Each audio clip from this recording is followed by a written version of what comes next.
Prosecutors say a man admitted to a murder in Island County more than 20 years ago, but they can't charge the suspect. In 2021, inside a maximum security prison in Arizona, a killer finally spoke. After nearly 2 decades of silence, he was ready to confess to the murder of Tamara Matson, a brutal killing that had haunted Washington state investigators since 2003. But this wasn't going to be the victory detectives had spent years fighting for. In a cruel twist of fate, the very words that would solve this case would also be the ones that made justice impossible. December 2003, a woman's body was discovered at Camano Island State Park, beaten and abandoned among the winter frost. Tammy Matson, a mother of 7, had met a violent end near a park entrance where families spent their weekends. For years, investigators worked tirelessly, following leads that led nowhere, while her killer lived freely, believing he had committed the perfect crime. But sometimes solving a murder is only half the battle. What followed would become one of the most frustrating conclusions in Washington state's criminal history. A confession bound by legal red tape, a prosecution derailed by time itself, and a haunting reminder that the truth doesn't always set you free. I'm thankful that we know for sure, but I always knew, and her mother always knew, it was Carl. Before she became the center of one of Washington's most frustrating cold cases, Tammy Matson was a mother fighting her own battles in Everett, Washington. Living in a modest home, she shouldered the immense responsibility of raising 7 children on her own. Those who knew her described a woman of remarkable resilience, someone who, despite the odds stacked against her, never stopped trying to create a better life for her family. But beneath her determination lay a struggle that would ultimately lead her down a dangerous path. Like many, caught in the grip of addiction, Tammy's involvement with drugs wasn't just a personal battle. It became a desperate means of survival. The local drug scene in Everett had a way of turning victims into casualties. And Tammy found herself navigating an increasingly treacherous world where trust was scarce and threats were common. Yet, those who loved her remember a different Tammy. Her children recall a mother who, despite her struggles, showed up with unwavering love. She was the kind of mom who would skip meals to ensure her kids had enough to eat, who worked whatever jobs she could find to keep a roof over their heads. Her sister would later tell investigators that Tammy had dreams of breaking free from addiction, of giving her children the stability they deserved. She wasn't just another statistic in the war on drugs. She was a woman caught between her demons and her dreams. In early December 2003, Tammy vanished from her usual haunts in Everett. At first, her disappearance didn't raise immediate alarms. She had occasionally disappeared before, usually returning within a few days. But this time was different. This time, Tammy wouldn't be coming home. Instead, her story would become entwined with a state park 30 miles away, where a morning walk was about to turn into a nightmare. December 9th, 2003.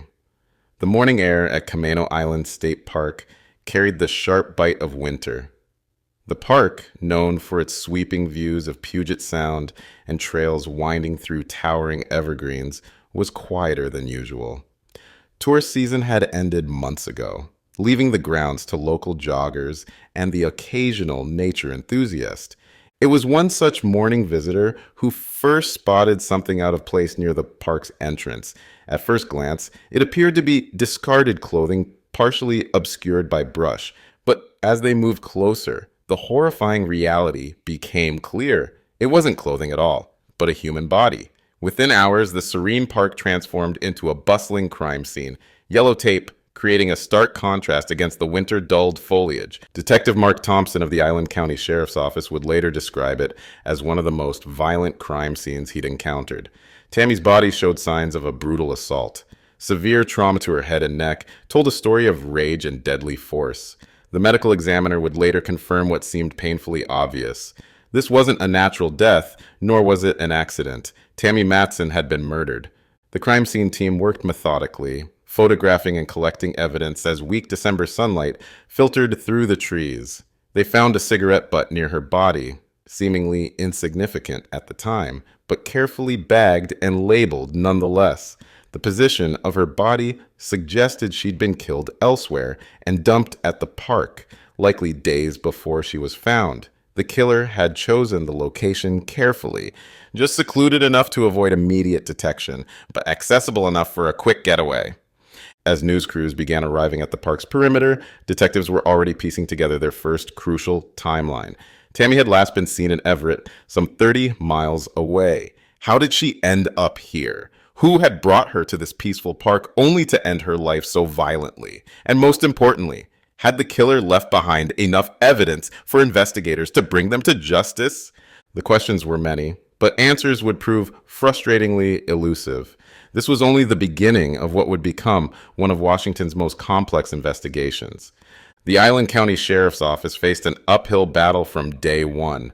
With no witnesses, no surveillance footage, and a crime scene that had been exposed to December's harsh elements, detectives knew they were working against both time and nature. Their first priority was establishing Tammy's final movements. Interviews with her acquaintances in Everett painted a troubling picture. Tammy had last been seen alive around December 5th, frequenting areas known for drug activity. Several people remembered seeing her get into a car with an unknown man, a detail that would haunt investigators for years to come. But in the shadowy world of street-level drug deals, witnesses were scarce and memories conveniently fuzzy. Those who might have known something remained silent, bound by the unwritten code of the streets. Detective Thompson and his team worked tirelessly, following every possible lead. They collected dozens of witness statements, mapped out potential routes between Everett and Camano Island, and dug deep into Tammy's known associates. The cigarette butt found near her body was sent to the Washington State Crime Lab, but DNA testing in 2003 wasn't what it would later become. The sample was preserved, but initial results proved inconclusive. As weeks turned into months, the investigation hit one dead end after another. Tammy's connection to the drug scene had exposed her to countless potential suspects, each lead seemingly promising until it unraveled under scrutiny. The brutal nature of the crime suggested personal motivation, yet no one in her immediate circle emerged as a viable suspect. It was as if her killer had materialized from thin air, committed this heinous act, and vanished just as mysteriously. She was on my mind. Christmas, her children's birthdays. She'd have been at Grandma now. By the summer of 2004, the case had gone cold.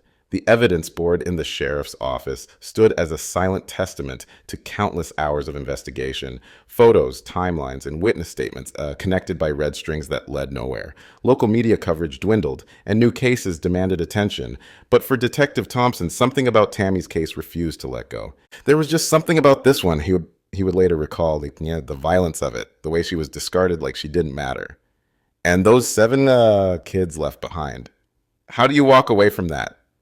The case file might have been labeled cold, but it was far from forgotten. As it turned out, the key to solving Tammy's murder was already in police possession, silently waiting for science to catch up with justice. But when it finally did, investigators would face an entirely new set of challenges that no one could have anticipated. For years, the cigarette butt sat in evidence storage, its secrets locked away in strands of DNA that 2003 technology couldn't fully decode. It rested in a small evidence bag, labeled and cataloged alongside countless other pieces of evidence from unsolved cases, a silent witness waiting for science to catch up with justice. But in 2009, as forensic science leaped forward with groundbreaking advancements in DNA analysis, the Washington State Patrol Crime Lab launched an ambitious initiative to revisit evidence from cold cases across the state. When they re-examined the cigarette butt from Tammy's case, everything changed. This time, using cutting-edge extraction techniques and more sensitive testing methods, they were able to extract a complete DNA profile, a genetic fingerprint of someone who had been at the crime scene. It was like finding a signature left in invisible ink, finally revealed after years of waiting for the right technology. The profile was entered into CODIS, the FBI's combined DNA index system, where it would spend the next decade silently searching for a match among millions of profiles from across the country, like a digital detective working tirelessly around the clock. Then, on a seemingly ordinary morning in 2019, Detective Thompson received the call he'd been waiting 16 years for. His hands trembled as he jotted down the details. The DNA had matched to a man named Carl D. Schlobaum. What they learned about him sent chills through the investigation team. Schlobaum wasn't just any match. He was already serving a life sentence in Arizona for another murder.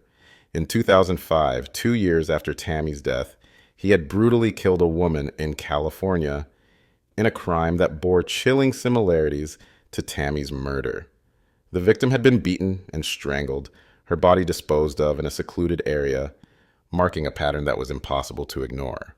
As investigators dug into Schlobaum's background, the pieces began falling into place with terrifying clarity. Records showed he had deep connections to the Linwood area, just minutes from where Tammy lived in Everett. Employment records, rental agreements, and witness statements painted a picture of a man who had spent years moving between Washington and California, flying under law enforcement's radar. During the time of Tammy's murder, he had been working odd jobs in the Everett area, frequenting the same neighborhoods where Tammy was last seen. The timing, the location, the pattern of violence, everything pointed to Schlobaum like arrows on a map. But DNA on a cigarette butt, while damning, wasn't enough for a conviction. It placed him at the scene but couldn't prove he was the killer. In the complex world of criminal prosecution, proximity doesn't equal guilt. Investigators needed more. They needed Schlobaum's own words. And I called and I'd have a conversation and they would explain to me they don't have enough, and if they heard anything, they'd let me know. In late 2019, Detectives Thompson and Garcia boarded a plane to Arizona, their briefcases heavy with 16 years' worth of evidence. They came armed with the DNA evidence, crime scene photos, and years of investigative experience, hoping to get the one thing that had eluded them for so long, a confession. The interview room at the Arizona State Prison complex was cold and stark, much like the man sitting across from them. Schlobaum, hardened by years in maximum security, proved to be a wall of silence. Every question was met with a blank stare or a dismissive shrug. He refused to discuss Tammy or acknowledge any connection to Washington State. His eyes, Detective Garcia would later recall, were like looking into empty wells, dark and bottomless. The detectives left Arizona empty-handed, their hopes of a quick resolution dashed. But they weren't done, and something about their visit must have struck a nerve with Schlobaum. 2 years later, in 2021, a letter arrived at the Island County Sheriff's Office, its Arizona prison postmark instantly recognizable. It was from Schlobaum, and its contents would crack the case wide open, while simultaneously creating an impossible situation for prosecutors. He was ready to talk about Tammy's murder, but he had conditions. He wanted what's known in legal circles as a free talk, a conversation under immunity where his words couldn't be used against him in court. For investigators, it was a devil's bargain. The very thing they had sought for nearly 2 decades. The truth about what happened to Tammy was finally within reach, but at what cost? The free talk arrangement was a calculated risk, one that seasoned investigators like Detective Thompson knew could be a double-edged sword. Such agreements were rare in murder cases, typically reserved for lesser crimes or conspiracy investigations. But after 16 years of dead ends, the truth about Tammy's final moments had become as valuable as a conviction. In early 2021, in a sterile prison interview room in Arizona State Penitentiary, surrounded by concrete walls and fluorescent lights, Carl Schlobaum finally began to talk. His confession was chillingly detailed, delivered with the casual demeanor of someone discussing a mundane errand.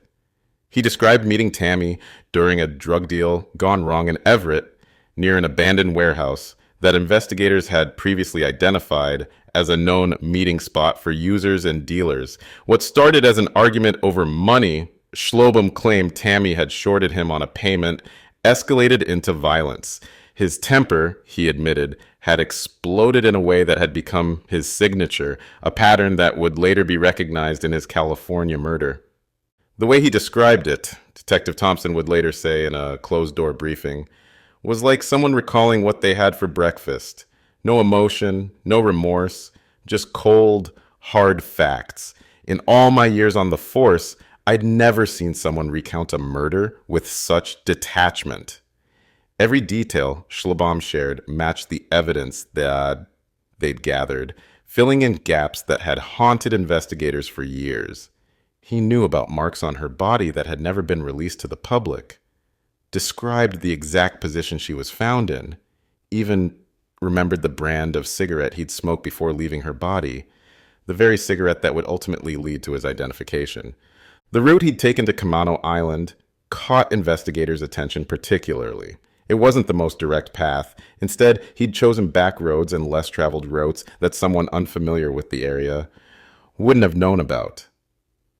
This suggested premeditation, a calculated plan to dispose of her body where it might not be found quickly. He even described waiting in his car at the park entrance for several minutes to ensure no other vehicles were around before dragging her body into the brush. But even as they finally learned the truth about Tammy's last moments, a cruel irony was taking shape in the interview room. The very immunity agreement that had loosened Schlobam's tongue now bound the prosecutor's hands like invisible shackles.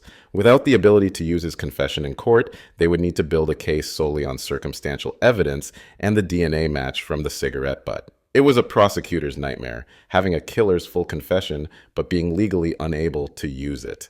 Then came the final devastating twist. Shortly after his confession, Schlobam's health began to deteriorate rapidly. Prison guards reported increasingly erratic behavior. He would forget conversations minutes after having them, became disoriented in the familiar prison corridors, and sometimes couldn't recognize his own attorneys.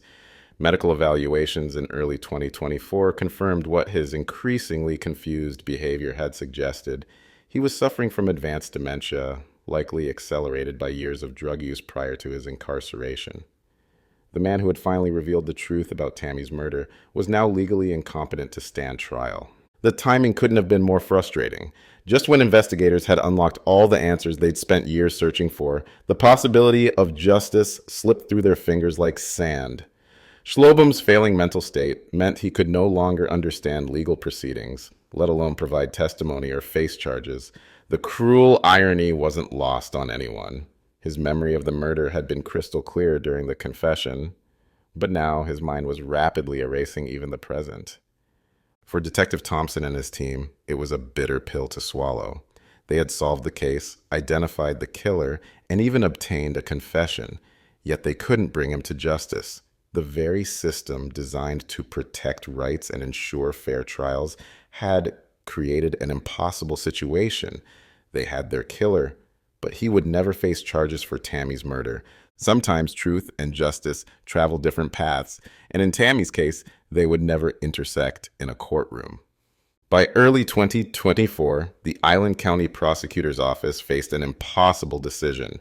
With Schlobam's advanced dementia ruling out any possibility of prosecution, they had to determine how to officially close a case that had consumed thousands of investigative hours over 2 decades.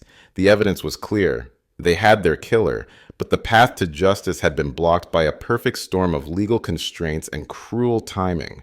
The DNA match from the cigarette butt, while crucial in identifying Schlobam, could only prove his presence at the scene. His detailed confession, protected by the immunity agreement of the Free Talk, was legally inadmissible. And now, with his mind ravaged by dementia, even a new confession was impossible. The man who had murdered Tammy was still alive, but the person who could be held legally accountable for her death no longer existed in the eyes of the law. And today's just kind of opens up an old wound, you know. I'm glad that it's finally over. For Tammy's family, the resolution brought a complicated mix of emotions. Finally, knowing the truth about their mother's death provided a certain closure. But watching her killer escape prosecution due to legal technicalities and declining health felt like another form of injustice. The system that was supposed to protect victims and their families had instead created an insurmountable barrier to accountability. In March 2024, the Island County Sheriff's Office officially closed Tammy's case. The file would show Carl D. Schlobum as her killer, backed by DNA evidence and his own confession, but with no formal charges filed. He would remain in an Arizona prison, serving his life sentence for another murder, while the justice system in Washington state could only acknowledge but not punish his role in Tammy's death. Detective Thompson, in his final report, wrote words that would haunt many involved in the case. Sometimes solving a murder and achieving justice are two very different things. In Tammy's case, we accomplished one, but were denied the other. He's not charged with Tammy's murder, but he's going to spend the rest of his life in prison. And he has to answer to one. He's going to have to answer to one much bigger. What do you think about cases like Tammy's? Should immunity deals be handled differently when it comes to cold cases? How do we balance the need for truth with the pursuit of justice? Let me know your thoughts in the comments below. And if you found this story important, please consider sharing it to help keep Tammy's memory alive. Sometimes remembering is the only justice we can offer. Barron Drive in Monroe, Georgia, was never meant to make headlines. In this quiet pocket of the South, where neighbors still wave from their porches and children play until sunset, violence was something that happened elsewhere. But on a November night in 2016, this peaceful street became a crime scene.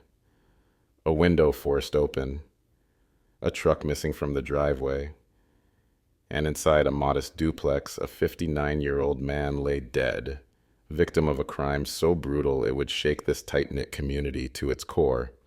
For nearly a decade, the murder of Anthony Myron Sims would torment investigators and haunt the residents of Monroe. No witnesses, no clear motive, just questions that seemed destined to remain unanswered. But some killers make one crucial mistake. They start believing that time is on their side. This is the story of how 9 years of silence finally shattered and a deadly secret came to light. Long before crime scene tape would mark his property, Anthony Myron Sims was just another face in Monroe, Georgia, but one that always carried a gentle smile. At 59, he'd carved out the kind of life that rarely draws attention. Quiet, dignified, and marked by small kindnesses that neighbors would only fully recall after he was gone. Monroe itself is a slice of a southern charm preserved in time, sitting comfortably between the bustling streets of Atlanta and the college town energy of Athens. Here, century-old buildings line the town square, their brick facades telling stories of generations past. It's the kind of place where family-owned hardware stores still thrive, and people actually read the local newspaper. In 2016, this city of roughly 13,000 people was known for its antique shops and annual festivals, not for violent crime. Anthony's home on Barron Drive reflected the man himself, modest and well-maintained, a duplex that sat back from the road, partially shielded by mature oak trees. His dark blue Dodge Dakota pickup truck was a familiar sight in the driveway. As predictable as his daily routines, neighbors would later tell investigators that Anthony was the kind of resident every community needs, but few appreciate until they're gone. The sort who'd quietly clear your sidewalk of debris after a storm or help carry in your groceries without being asked. He was just good people, one neighbor would later tell local news, her voice catching as she spoke about him in the past tense. The type who'd give you the shirt off his back, but never tell another soul about it. Another resident remembered how Anthony would keep an eye on elderly neighbors' homes when they traveled, never asking for anything in return. What made Anthony's presence in the community special wasn't grand gestures or notable achievements. It was the reliability of his kindness. He worked hard, lived simply, and treated others with a respect that seemed to come from a bygone era. His routine was as steady as a heartbeat. Work, home, occasional trips to the local diner for breakfast, Sunday drives in his truck. Those who knew him couldn't recall Anthony having any enemies. He wasn't involved in anything suspicious, didn't run with any dangerous crowds, and kept his personal life private but not secretive. The very qualities that made him a valued neighbor, his predictability, his trustworthiness, his solitary nature, would later become crucial details in understanding both why he was targeted and how his killer thought they could get away with it.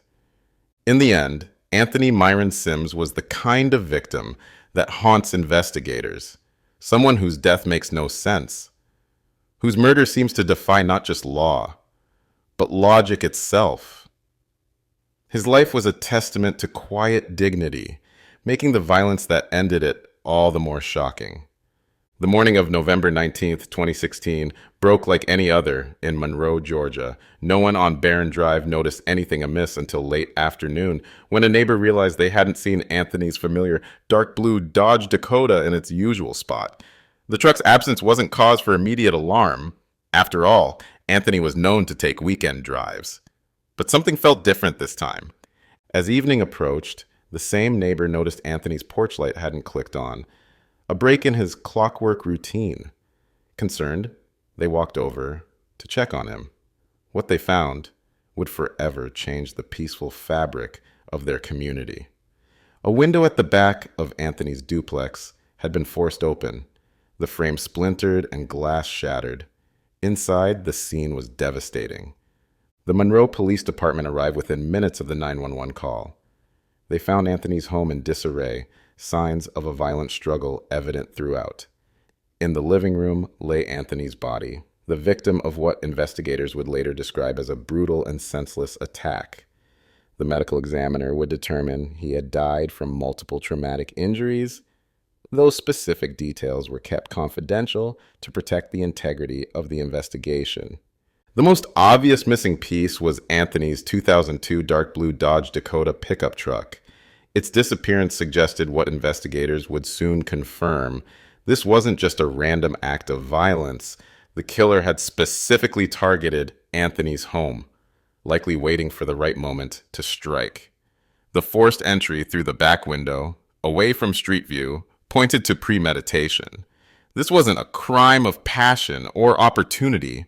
Someone had planned this.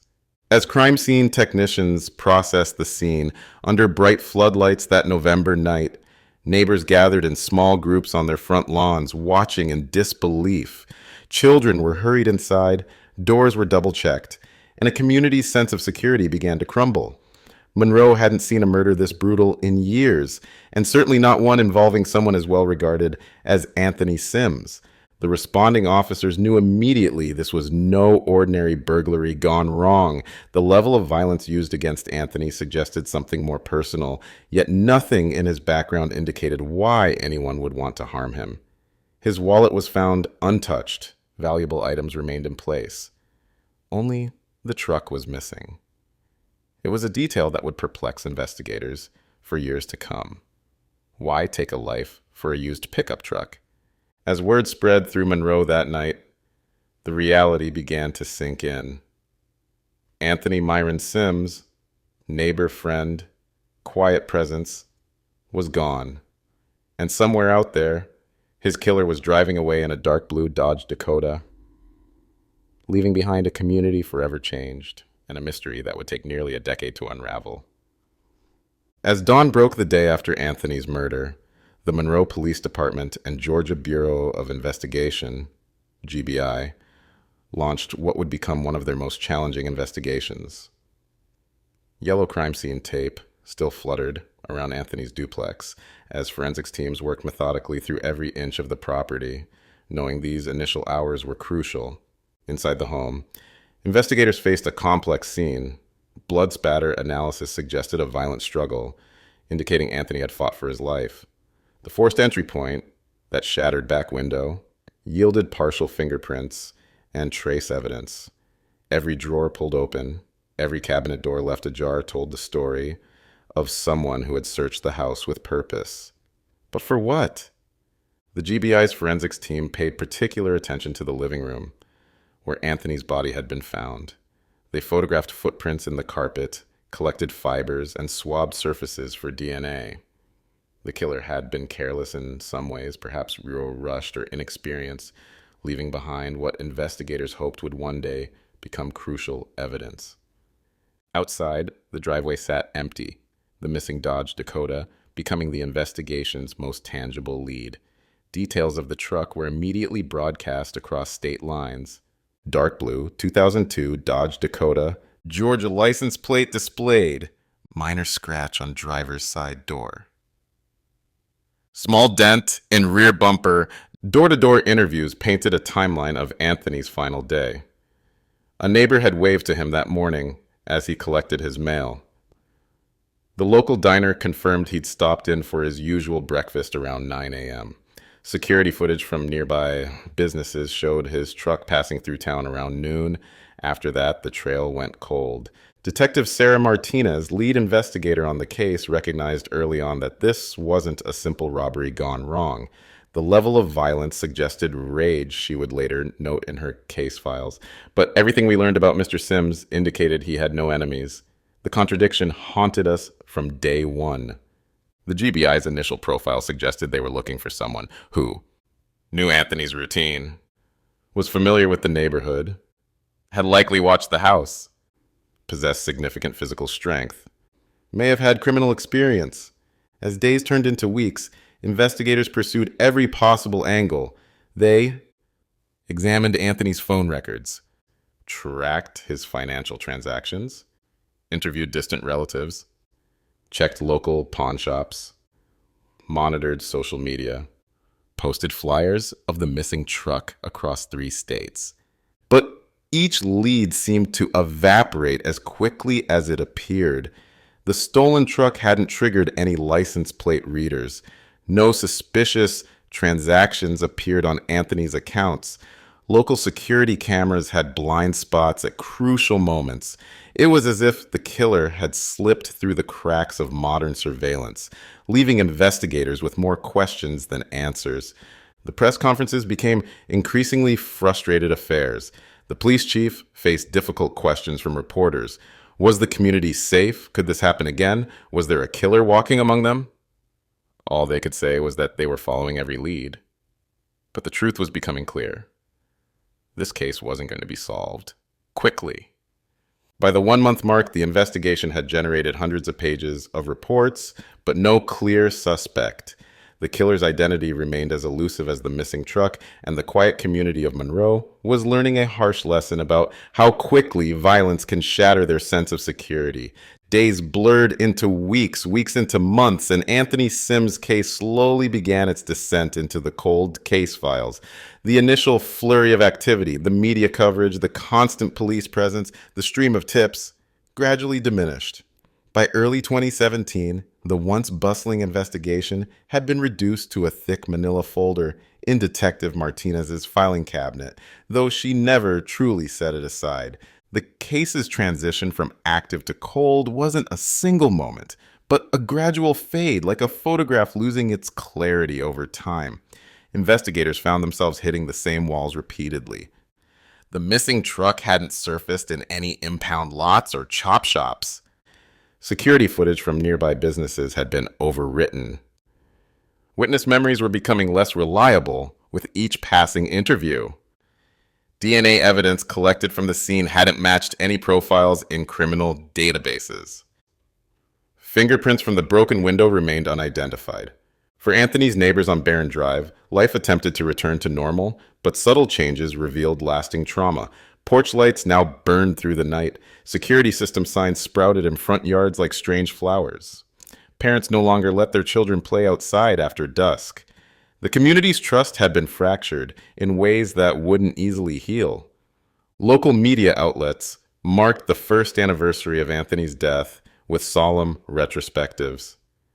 1 year later, Monroe murder remains unsolved, read the Monroe Tribune's headline.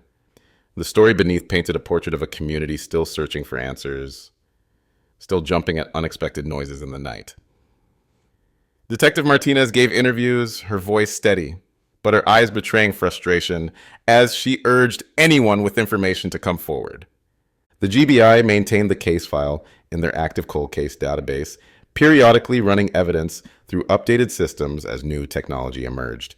Every few months, they would rerun DNA samples through expanded databases, Cross-reference the truck's VIN with national vehicle registrations. Check unidentified remains databases for potential matches to the killer.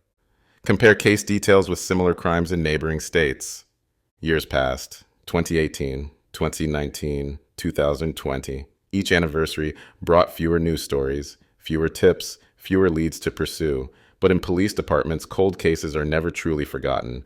They live in the minds of investigators who carry the weight of unsolved mysteries.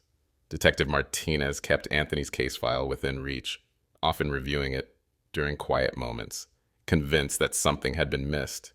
The case served as a somber reminder of how quickly violence can shatter the illusion of safety in a small community.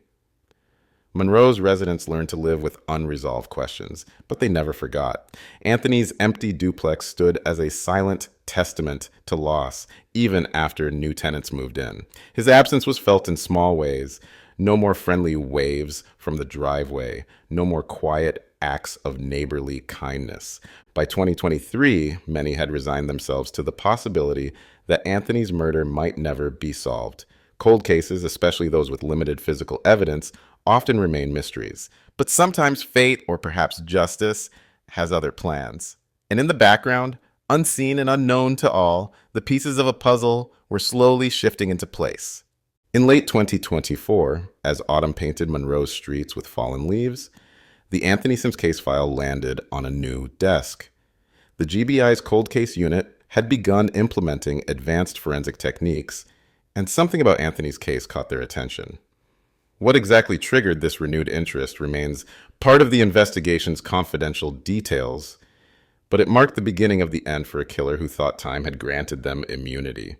The fresh investigation brought new eyes and new tools to old evidence. Items that had seemed insignificant in 2016 now held potential that hadn't existed before. The GBI's forensics lab, equipped with technology that would have seemed like science fiction during the original investigation, began reprocessing evidence that had sat in storage for nearly 8 years. Detective Martinez, who had never fully let go of the case, received a call that made her hands shake as she took notes. The lab had found something that changed everything. While the exact nature of this breakthrough remained sealed in court documents, its impact was immediate. The investigation, dormant for so long, suddenly sparked to life. Teams were reassembled. Witnesses were re-interviewed, their memories jogged by specific questions that hadn't been asked before. The missing Dodge Dakota, long presumed destroyed, took on new significance. Investigators began tracking its last known movements with fresh purpose, armed with information they hadn't possessed in 2016. Behind closed doors, a task force worked around the clock. They pieced together new forensic findings, previously overlooked connections, updated witness statements, digital records that hadn't existed during the original investigation. The breakthrough generated a flurry of activity within law enforcement circles, though the public remained unaware. Surveillance teams were deployed, search warrants were quietly prepared. The net was closing, but investigators had learned from experience the importance of patience. They needed their case to be ironclad. As 24 drew to a close, the investigation reached a critical phase. Multiple agencies coordinated their efforts, knowing they had one chance to get this right. After 8 years, they couldn't risk their suspects slipping away. The element of surprise would be crucial. The pieces of the puzzle were finally falling into place. What had seemed like an unsolvable mystery was about to reach its resolution. For Detective Martinez and her team, the sleepless nights and endless case reviews were about to pay off. For Monroe's residents, answers were coming. And for Anthony Sims, justice was finally within reach. The quiet streets of Monroe had no way of knowing, but the longest chapter of this story was about to end. The next dawn would bring revelations that would stun the community and prove that no matter how much time passes, some secrets can't stay buried forever. In early 2025, on a crisp winter morning in North Carolina, law enforcement vehicles silently surrounded a residential neighborhood. After nearly 9 years of silence, Anthony Sims' case was about to reach its climactic end. The target, 29-year-old Kwamel Lamont Sanders, a man who had built a new life, thinking he'd outrun his past. The arrest was swift and methodical. Sanders, who had been just 20 years old when Anthony was murdered, showed no resistance. As officers led him away in handcuffs, neighbors watched in shock, none of them knowing the quiet man in their midst was suspected of a brutal murder that had haunted a Georgia town for nearly a decade. News of the arrest exploded across Monroe like a thunderclap. The charges were announced in a crowded press conference. Malice murder, aggravated assault, theft by taking. Standing at the podium, Detective Martinez's voice remained steady as she delivered the news many had stopped hoping to hear. Today we can finally tell the community of Monroe that Anthony Sims's killer is in custody. The room erupted with questions, but investigators kept many details close to their vest, mindful of the upcoming prosecution. The evidence that led to Sanders' arrest remains largely sealed in court documents, protected to ensure a fair trial. But sources close to the investigation revealed that advanced forensic techniques, unavailable in 2016, had played a crucial role in cracking the case. The missing Dodge Dakota, which had never been recovered, proved to be an important piece of the puzzle, though exactly how remains part of the prosecution's closely guarded strategy. For Monroe's residents, particularly those on Barron Drive, the arrest brought a complex mix of emotions: relief tinged with renewed grief, closure shadowed by the weight of years lost. The community that had lived under the shadow of an unsolved murder could finally begin to heal. As Sanders awaits trial in Walton County, the question that haunted investigators for 9 years, who killed Anthony Sims, has been answered. But other questions remain, their answers locked in the mind of a man who thought time would protect his secret. The full story of that November night in 2016 may finally come to light in a courtroom, bringing long-awaited answers to a community that never forgot. What do you think drove someone to target Anthony Sims that night? Leave your thoughts in the comments below. And if you found this story compelling, don't forget to like and subscribe. It helps us bring more unsolved cases to light. Until next time, stay safe. The caretaker's footsteps echoed through the quiet hallway of the Paris, Texas home. Something felt wrong that August morning in 1996. The door to Mary Moore Seawright's bedroom was ajar, and inside lay a scene that would haunt this small Texas town for nearly 3 decades. Mary wasn't just another resident of Paris. At 86, she was a pillar of generosity whose name now graces one of Austin's most cherished parks. A woman who had turned down millions from developers, choosing instead to preserve her land for future generations to enjoy. But on August 18th, someone repaid her kindness with unimaginable brutality. The violence of the attack shocked even veteran investigators. As Mary fought for her life in a Dallas hospital, detectives zeroed in on a suspicious tenant with a fresh cut on his hand, a cut he desperately tried to hide. But without modern forensic tools, this crucial piece of evidence slipped through their fingers. For 28 years, her killer walked free. This is a story of how a single drop of DNA finally shattered decades of silence, of how a woman's legacy of kindness lived on even as the mystery of her death deepened, and of how justice, though delayed, finally caught up to the darkness that invaded her home on that summer morning in Texas. But before we dive deeper into the mystery, I'd like to ask for a small favor. The statistics show that more than 70% of you watching aren't subscribed to the channel yet.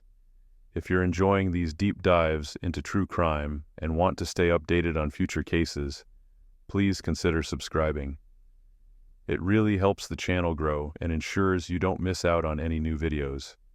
Now, without further ado, let's get back to the case. Mary Moore Seawright's story began in the corridors of Texas Power, where her father, W.R. Moore, served as acting Chief Justice of the state Supreme Court. But it was her own quiet strength that would leave an indelible mark on Texas history. In 1939, her family's move to Austin set in motion a chain of events that would shape both her legacy and, tragically, the circumstances of her death. The following year, Mary married Dan Seawright, president of the Walter Tipps Hardware Company and a prominent figure in Austin's business community. Together, they built more than just a life. They created a vision for the future. The couple's ranch became their pride and joy, a sprawling testament to Texas's natural beauty. But life had other plans. When Dan passed away in the 1950s, Mary faced a choice that would reveal her true character. Instead of selling the ranch or letting others manage it, She took the reins herself. In an era when women were often sidelined in business matters, Mary proved to be a skilled and determined leader. She managed not only the ranch, but also several rental properties in Paris, Texas, where she would later make her home. Her tenants knew her as a fair landlord, someone who valued community over profit. The real estate developers came calling in the 1980s, waving multi-million-dollar offers that would have set Mary up for life. But Mary saw something they didn't. She saw families playing under Texas oak trees, children discovering nature, and a community finding peace in open spaces. In 1988, she made a decision that would cement her legacy. She sold 88 acres to the city of Austin at a modest price and donated an additional 206 acres, ensuring that nearly 300 acres of pristine Texas land would be preserved for future generations. The park that now bears her name isn't just a patch of green on a map. It's a 344-acre testament to one woman's vision and generosity. As a founding member of the Austin chapter of the Audubon Society, Mary understood the delicate balance between progress and preservation. She chose the latter, even when it meant saying no to fortune. By 1996, Mary had settled into a quieter life in Paris, Texas. At 86, she still maintained her rental properties, keeping detailed records and maintaining personal relationships with her tenants. She was known for her sharp mind, her kind heart, and her unwavering dedication to doing what she thought was right. Her home on a quiet street in Paris seemed a fitting place to reflect on a life well lived. But someone in her trusted circle harbored darkness. Someone saw not a philanthropist, not a visionary, not a beloved community member, but a vulnerable target. And in August of 1996, that someone would shatter the peace Mary had spent a lifetime building. August 18th, 1996, dawned like any other summer Sunday in Paris, Texas. The morning silence on Mary Street was broken only by the arrival of her caretaker, making their routine check-in. But what they discovered that morning was anything but routine. Inside the modest home where Mary had lived independently, despite her 86 years, lay a scene of unthinkable violence. Mary had been brutally attacked in her own bedroom. The assailant had sexually assaulted her, beaten her severely, and attempted to strangle her. The caretaker's discovery of Mary, barely clinging to life, set off a desperate race against time. Emergency responders, recognizing the severity of her injuries, immediately called for an airlift to Dallas's Advanced Trauma Center. For 3 agonizing days, Mary fought for her life in that Dallas hospital. The community of Paris held its collective breath, praying for the woman who had given so much to others. But on August 21st, Mary Moore Seawright succumbed to her injuries. The assault that began as an attempted murder had become a homicide, and Paris, Texas had lost one of its most respected residents. The investigation began immediately. Detectives focused first on Mary's immediate circle, knowing that many violent crimes against elderly victims often involve someone they know. As they dug deeper, they discovered that Mary owned and rented out several properties in Paris, including some on the same street where she lived. This opened up a new avenue of inquiry. Her tenants. One tenant in particular caught the investigators' attention.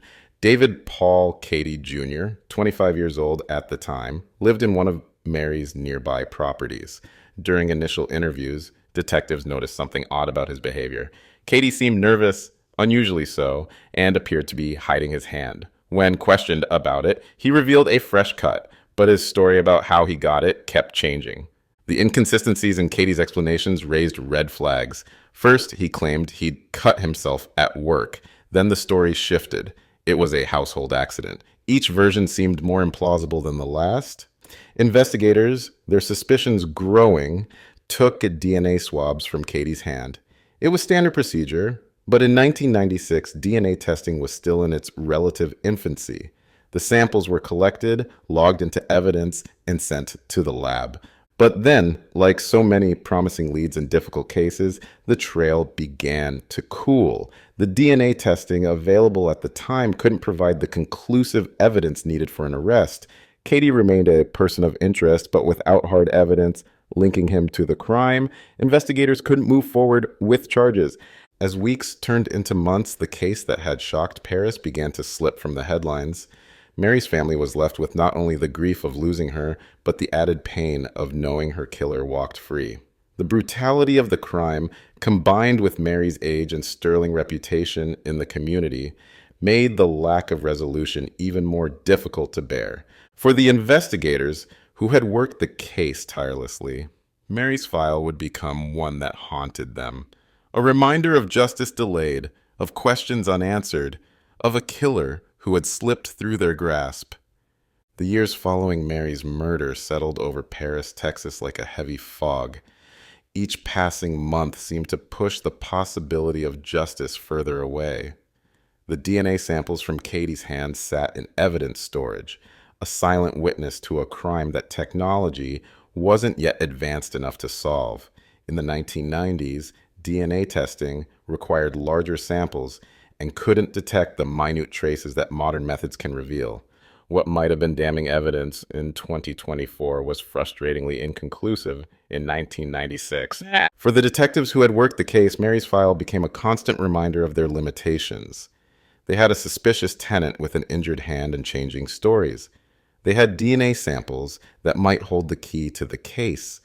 What they didn't have was the scientific capability to connect these dots definitively. Lead after lead went cold. Witnesses' memories began to fade.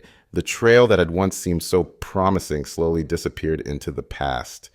Meanwhile, in Austin, construction began on the park that would bear Mary's name. As families started to enjoy the trails and open spaces she had fought to preserve, few knew the tragic story of the woman behind the park's creation. The Mary Moore Seawright Metropolitan Park became a living testament to her generosity, even as the mystery of her death remained unsolved. Children played beneath the same Texas oak trees she had worked so hard to protect, unaware of the dark shadow that hung over her legacy. Back in Paris, the community's fear gradually gave way to a resigned sadness. The knowledge that someone capable of such violence might still be walking among them never fully faded. For her family, the lack of closure was a wound that refused to heal. Each anniversary of her death brought renewed pain and unanswered questions. Who could have committed such a heinous act against a woman who had given so much to others? The question echoed through the years, seemingly destined to remain one of Texas's unsolved mysteries. But even as the case grew colder, forensic science was evolving. New techniques were being developed, new possibilities emerging. Though no one knew it at the time, the evidence carefully preserved from that August morning in 1996 was waiting for technology to catch up with justice. In 2021, 25 years after Mary's murder, a new chapter in her story began. The Texas Rangers, reviewing cold cases that might benefit from modern forensic analysis, pulled her file from the archives. The case qualified for the Sexual Assault Kit Initiative, a Department of Justice program designed to breathe new life into long-dormant investigations. Finally, the evidence collected on that tragic day in 1996 would meet the full power of modern forensic science. The technological advances in DNA analysis over those 25 years had been staggering. What was once impossible had become routine.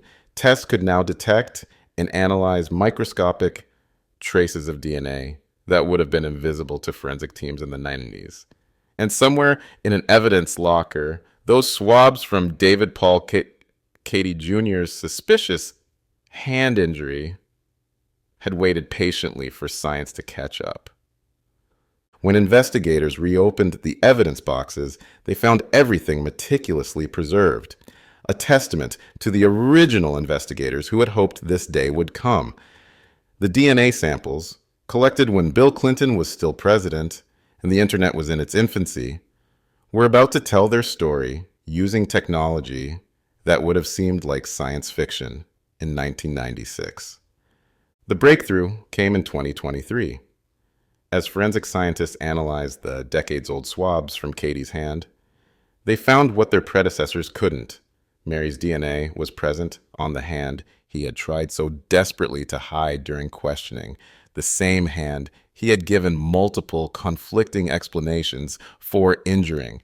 The evidence that had been there all along was finally visible through the lens of modern science. For investigators, the discovery was electrifying. The suspicions of detectives from 1996 had been right. Katie hadn't just been acting suspicious, he had quite literally been caught red-handed. The DNA evidence provided the missing link they had sought for nearly 3 decades. In February 2024, law enforcement moved to make the arrest, only to discover that Katie was already behind bars in Hopkins County Jail for an unrelated crime. At 54 years old, the former tenant, who had once tried to hide a cut on his hand, was finally charged with Mary's murder. The case that had haunted Paris, Texas for 28 years was about to reach its conclusion. By December 2024, a Lamar County grand jury had heard the evidence, the suspicious behavior, the changing stories, and most importantly, the DNA proof that modern science had finally revealed. Their response was decisive. David Paul Katie Jr. was indicted for the murder of Mary Moore Seawright. The indictment represented more than just the wheels of justice turning. It was validation for every detective who had worked the case, every family member who had kept Mary's memory alive, and every community member who had hoped this day would come. Technology had finally caught up with truth, proving that even decades-old evidence could tell its story if preserved long enough for a science to unlock its secrets. The arrest of David Paul Katie Jr. sent shockwaves through both Paris and Austin. For those who had known Mary, the revelation that her killer had been hiding in plain sight all these years was almost too much to bear. Former neighbors recalled how Katie had attended community gatherings, had been seen walking the same streets where Mary had once greeted passersby with a warm smile. He had lived among them, carrying this dark secret for nearly 3 decades. Details emerged that painted a disturbing picture of the events leading up to that August morning. Investigators revealed that Katie had been behind on his rent, and Mary, true to her generous nature, had been working with him to resolve the situation. The same compassion that had led her to preserve hundreds of acres for future generations may have unknowingly put her in harm's way. She had seen someone in need of understanding. He had seen vulnerability to exploit. The Texas Rangers who worked to solve the case spoke about the unique challenges they faced. The DNA evidence, while preserved, had degraded over time. It took multiple attempts with the latest technology to finally extract usable samples. Each failed attempt had brought fresh waves of anxiety. What if the evidence had deteriorated too much? What if justice remained eternally out of reach? The successful match, when it finally came, had brought tears to the eyes of hardened investigators. Local media coverage revealed another layer to the story. Other tenants from that time period came forward sharing stories of Mary's kindness, how she had worked with families struggling to make ends meet, how she had sometimes accepted late payments without adding fees, how she had believed in giving people second chances. Each story made the betrayal of her trust feel even more profound. The case also sparked renewed interest in cold case investigations across Texas. Other families with unsolved cases began reaching out to law enforcement, hoping that advances in forensic science might bring them the same closure that Mary's case had finally received. Her story became a beacon of hope for those still waiting for answers. Today, the Mary Moore Seawright Metropolitan Park stands as more than just a memorial to its namesake. It's a testament to the power of perseverance, both in Mary's vision for preserving natural spaces and in the relentless pursuit of justice that finally brought her killer to account. Families still gather beneath the Texas oak trees she saved. Children still play along the trails she protected. And nature still thrives on the land she refused to sell. Perhaps the most powerful tribute to Mary's legacy isn't the park that bears her name, or even the long-awaited justice in her case. It's the reminder that acts of generosity can outlive tragedy. While her life was cut short by violence, her gift to future generations continues to touch lives every day. The darkness of one August morning couldn't overshadow the light she brought to her community. Yet as we close this final chapter of Mary's story, we're left with disturbing questions about the shadow that walked alongside her generosity. Here was a woman who opened her doors to others, who trusted her tenants, who believed in the good of her community. And one of those very people betrayed that trust in the most horrific way imaginable. It forces us to confront uncomfortable truths about vulnerability in our communities. How does someone who witnessed such kindness turn to such violence? What drives a person to destroy not just a life, but the very bonds of trust that hold small communities together? And while modern science finally brought justice for Mary, we have to wonder how many other cold cases are sitting in the evidence lockers across the country, waiting for technology to catch up with truth. How many other families are still waiting for answers? Share your thoughts below on what you think drove someone to betray such profound trust and generosity. And if you want to explore more cases where justice refused to stay buried, join our true crime community by hitting subscribe. Because as Mary's case proves, no case is truly cold as long as someone remembers.